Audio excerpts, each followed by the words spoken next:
এই সময় ডিজিটালে সকল দর্শককে স্বাগত। রয়েছি আমি কিশোর।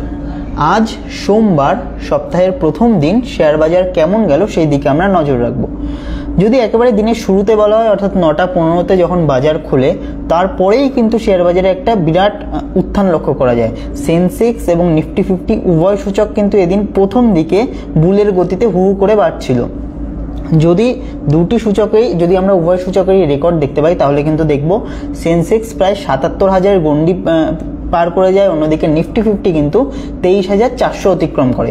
এই দুটি ক্ষেত্রেই কিন্তু এই দুটি সূচকেরই এটি লাইফ টাইম অ্যাচিভমেন্ট, অর্থাৎ কিনা এর আগে কখনোই সেন্সেক্স বা নিফটি 50 এত সর্বোচ্চ পর্যায়ে যায়নি। এর জন্য শেয়ার বাজারে যারা বিশেষজ্ঞ রয়েছেন তারা কিন্তু বলছেন যে রোববার যেহেতু এনডিএ জোট ক্ষমতায় এসে এবং নতুন সরকার গঠন করেছে, সেই দিকে তাকিয়ে কিন্তু শেয়ার বাজার হু হু করে বেড়েছে। যদিও এই কিন্তু এই যে বৃদ্ধি শেয়ার বাজার, তা কিন্তু বেশিক্ষণ স্থায়ী হয়নি। তার মাত্র 1 ঘন্টা পরেই কিন্তু একটি ডিপ দেখা যায় শেয়ার বাজারে। সেন্সেক্স এবং নিফটি 50 উভয় ক্ষেত্রেই কিন্তু নিচের দিকে নামে সূচকগুলি। মাঝে শেয়ার বাজারে বেশ ভায়োলেশন পরিস্থিতি ছিল, অর্থাৎ কখনো সেন্সেক্স উপরের দিকে উঠেছে এবং কখনো নিফটি আবার নিচের দিকে নেমেছে। সব মিলিয়ে কিন্তু শেয়ার বাজারে যে উত্থান পতন, তা কিন্তু বেলা 2টো পর্যন্ত বজায় ছিল।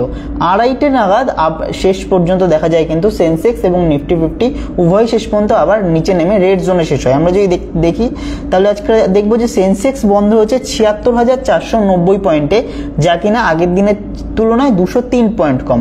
অন্যদিকে অর্থাৎ 0.27% কমেছে সেন্সেক্স। অন্যদিকে যদি নিফটির দিকে তাকানো হয়, নিফটি এদিন পৌঁছে গিয়েছিল 23,400 পয়েন্টে, কিন্তু দিন যখন শেষ হয় তা কিন্তু 23,250 পয়েন্টের আশেপাশে এসে বন্ধ হয়। যা অর্থাৎ কিনা নিফটি 50তেও এদিন প্রায় 300 পয়েন্টের পতন পরিলক্ষিত হয়েছে। এই যে শেয়ার বাজারে সেন্সেক্স এবং নিফটি 50 যে পড়লো এবং সূচক যে নিচের দিকে নামলো, এর মেইনলি যে দুই খাতের স্টকের দিকে বিশেষজ্ঞরা বলছেন নজর রাখতে। তার একটি হলো আইটি স্টক এবং অবশ্যই অপরটি হলো যে ফাইন্যান্স যে স্টকগুলি রয়েছে সেগুলি। আইটি স্টকের যদি দিকে আমরা তাকাই, তাহলে প্রথমে দেখতে পাবো টেক মাহিন্দ্রা এবং উইপ্রো যে শেয়ারগুলি রয়েছে, তারা কিন্তু আজকে বিনিয়োগকারীদের হতাশ করেছে। টেক মাহিন্দ্রার শেয়ার এদিন প্রায় 2.70% নিচের দিকে নেমেছে। ইনফোসিসের শেয়ারও কিন্তু এদিন প্রায় 2% বেশি পড়েছে, 2.20% নিচে নেমেছে ইনফোসিসের শেয়ার। অন্যদিকে যদি আমরা দেখতে পাই উইপ্রো শেয়ার, তাহলে সেক্ষেত্রেও কিন্তু প্রায় 2% নিচে নেমেছে উইপ্রো শেয়ার। এবার আমরা চলে আসি যে যদি ফাইন্যান্স সেক্টরের দিকে তাকাই, তাহলে কিন্তু দেখতে পাবো বাজাজ ফাইন্যান্সের শেয়ারও এদিন প্রায় 1.5 থেকে 2% মাইনাসে, অর্থাৎ নেগেটিভ রিটার্ন দিয়েছে শেয়ার বাজারে বিনিয়োগকারীদের। সব মিলিয়ে আইটি খাত এবং যে ফাইন্যান্স সেক্টর রয়েছে, সেই সেক্টরে কিন্তু বিনিয়োগকারীরা খুব বেশি এদিন লাভবান হতে পারেননি। এরপর চলে আসি কোন কোন স্টক ভালো পারফর্ম করেছে যদি সেই দিকে তাকানো হয়। একদম দিনের শুরু থেকেই কিন্তু হিরো মোটর কর্পোরেশনের যে শেয়ারটি রয়েছে, তা কিন্তু ভালো রিটার্ন দিয়েছে।